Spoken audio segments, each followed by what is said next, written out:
नमस्कार दोस्तों, मेरा नाम है आशुतोष मांडके और आप देखना शुरू कर चुके हैं डायनामिक इम्पल्शन। आज के इस वीडियो में हम बात करेंगे 12 सितंबर 2024 के करंट अफेयर्स की।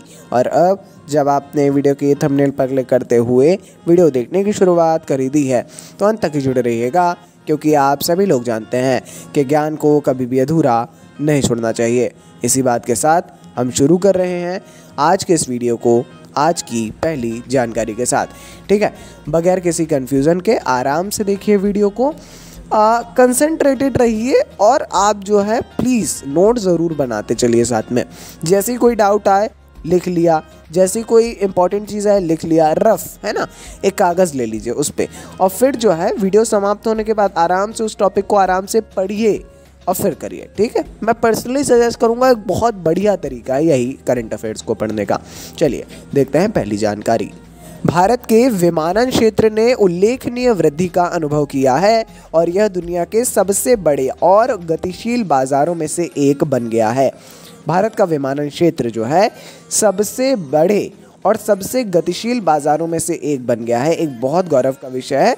नागरिक उड्डयन पर 11-12 सितंबर 2024 को नई दिल्ली में होने वाले दूसरे एशिया प्रशांत मंत्री स्तरीय सम्मेलन के साथ भारत विमानन में अपने नेतृत्व को मजबूत करने के लिए तैयार है।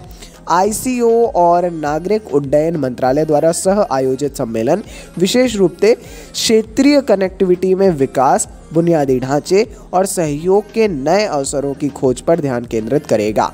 इम्पॉर्टेंट है, अच्छी जानकारी है, पढ़ना चाहिए आपको इसके बारे में, है ना, थोड़ा सा जानिए उस बारे में ज़रूर ही। आइए बढ़ते हैं आगे।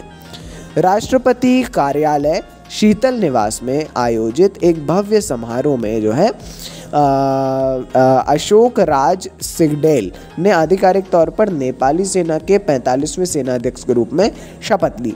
हमने जब शीतल भवन बोला होगा, माफ़ कीजिए, शीतल निवास बोला होगा, तब आपको थोड़ा सा लगा होगा यार ये क्या है। भारत की न्यूज़ नहीं है, अंतर्राष्ट्रीय न्यूज़ है। कहाँ की? नेपाल की, है ना। तो शीतल निवास जो है राष्ट्रपति कार्यालय का नाम है वहाँ के। अशोक राज सिंगडेल को वहाँ का अब नया सेनाध्यक्ष नियुक्त किया गया है। नाम याद रखना चाहिए। यह महत्वपूर्ण अवसर नेपाल के सैन्य नेतृत्व में एक नए अध्याय का प्रतीक है और अपने सशस्त्र बलों के प्रति देश की प्रतिबद्धता को जाहिर तौर पर रेखांकित कर रहा है ना। पड़ोसी देशों के साथ में आपको मतलब आपको यही समझ के पढ़ना है कि ये भारत ही है, मतलब कि मैं एक सही पॉइंट ऑफ व्यू से बोल रहा हूँ कि ये भारत ही है और आप भारत की ही जानकारी ले रहे हैं। इस प्रकार से एक एक सेना अध्यक्ष किस प्रकार से कार्य हो रहा है, नाम, है ना, ये पूरा उसी प्रकार से करिए। अलग है परंतु आपको करना उसी प्रकार है कि भाई हमको अपने राष्ट्र जैसे इसको पढ़ना है, खासकर पड़ोसियों के साथ में। ठीक है, बढ़ते हैं आगे। अगली जानकारी भी नेपाल से ही जुड़ी हुई है। नेपाल अंतर्राष्ट्रीय सौर गठबंधन में पूर्ण सदस्य के रूप में शामिल होने वाला 101वां देश बन गया है। विदेश मंत्रालय ने कहा कि नेपाल ने 9 सितंबर को नई दिल्ली में ISA को अपना अनुसमर्थन दस्तावेज सौंप दिया। देखिए, घोषणा कई राष्ट्र करते हैं। अब इसमें देखिए बहुत बड़ी कन्फ्यूज़न है बहुत सारे लोगों को, इवन मुझे भी थी। अभी हमने जानकारी ली थी 100वां कोई बनेगा, 101वां कॉइन बनेगा, तैयार हैं, परंतु आधिकारिक तौर पर जब तक अनुसमर्थन दस्तावेज नहीं सौंप दिया जाएगा नहीं माना जाएगा। अब 101वां सदस्य नेपाल अब जाके बना है। ठीक है, 9 सितंबर को ये जो अंतर्राष्ट्रीय सौर गठबंधन है ना, ISA, ये है एक वैश्विक अंतर सरकारी संगठन। ये कार्बन तटस्थ भविष्य के लिए सौर ऊर्जा अपनाने को आगे बढ़ाने के लिए समर्पित है। जाहिर तौर पर एक इम्पॉर्टेंट जानकारी है, ज़रूर पढ़ लीजिएगा इसको। ठीक है, चलिए देखते हैं अगली जानकारी को, बढ़ते हैं आगे। भारत और संयुक्त अरब अमीरात ने 5 महत्वपूर्ण समझौतों पर हस्ताक्षर करके अपनी रणनीतिक साझेदारी में एक महत्वपूर्ण कदम आगे बढ़ाया है। भारत और UAE ने जो है 5 विभिन्न समझौतों पर हस्ताक्षर किए हैं। परमाणु ऊर्जा, जीवाश्म ईंधन और खाद्य सुरक्षा, इन जैसे अन्य महत्वपूर्ण क्षेत्रों को कवर करने वाले इन सौदों को नई दिल्ली में अबू धाबी के क्राउन प्रिंस शेख खालिद बिन मोहम्मद बिन जायद अल नहयान और भारतीय प्रधानमंत्री नरेंद्र मोदी के बीच एक उच्च स्तरीय बैठक के दौरान औपचारिक रूप दिया गया। जाहिर तौर पर औपचारिक रूप ही दिया जाएगा, पहले बातचीत हो जाती है, पहले सब हो जाता है ऑफिशियल्स का, फिर जो है जब जनप्रतिनिधि या राष्ट्राध्यक्ष आते हैं साथ में तब इसको औपचारिक रूप दिया जाता है। ठीक है, ज़रूरी है अच्छे से पांचों सौदों को पढ़िए, अच्छे से उनके बारे में ज़रूर जानिए। चलिए देखते हैं अगली जानकारी को। भारतीय प्रतिस्पर्धा आयोग ने भारत के विशाल व्यवसाय समूह टाटा मोटर्स फाइनेंस लिमिटेड के टाटा कैपिटल लिमिटेड में विलय के प्रस्ताव को मंजूरी दे दी है, जो टाटा समूह की वित्तीय सेवाओं में एक महत्वपूर्ण समेकन है।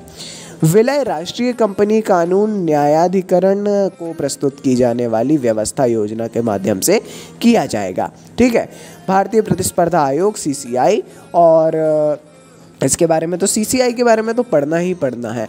Tata motor finance limited, Tata capital limited, इनका जो विलय है क्यों किया जा रहा है, कैसा हो रहा है, थोड़ा सा पढ़ना पड़ेगा। ज़्यादा मैं सजेस्ट नहीं करूँगा बहुत ज़्यादा पढ़ने के लिए, हाँ, मगर थोड़ा ज़रूर पढ़िए, मैं ये ज़रूर बोलूँगा। थोड़ा पढ़ेंगे तो आपको जो है काफ़ी सारा नॉलेज उसके बारे में मिलेगा, है ना। और थोड़ा सा डीप में जाएंगे तो टाटा समूह के बारे में ज़रूर पढ़ लीजिएगा। चलिए बढ़ते हैं आगे। अंतिम जानकारी, केंद्र सरकार त्वरित नवाचार और अनुसंधान कार्यक्रम के लिए साझेदारी शुरू करेगी, जो उच्च शिक्षा संस्थानों में अनुसंधान क्षमताओं को बढ़ाने के लिए डिज़ाइन किया गया है, जहां शीर्ष स्तरीय अनुसंधान संस्थानों को उन संस्थानों के साथ जोड़ा जाएगा जहां अनुसंधान क्षमता सीमित है। एक सहयोगी परामर्श वातावरण तैयार किया जाएगा। ठीक है, तो ये कहीं ना कहीं आप अगर इस चीज़ को देखें तो ये अनुसंधान को लेकर के जो है एक बहुत ज़्यादा अच्छी बात है ना। उतना इम्पोर्टेंट क्वेश्चन नहीं है, मगर आप लोगों को एज अ सिटीज़न भी ये जानकारी ज़रूर होना ही चाहिए कि किस प्रकार से हम अनुसंधान के लिए, नवाचारों के लिए आगे बढ़ रहे हैं। ठीक है, चलिए, तो ये थी आज के इस वीडियो की अंतिम जानकारी। कोई भी कन्फ्यूज़न हो आपको किसी भी टॉपिक से रिलेटेड, कमेंट सेक्शन में आप ज़रूर पूछिए। अपन मिलते हैं ऐसी ढेर सारी जानकारी के साथ अगले वीडियो में। ऐसा ही सपोर्ट ज़रूर बनाए रखिए। ठीक है जी, चलिए, नमस्कार। Dynamic impulsion.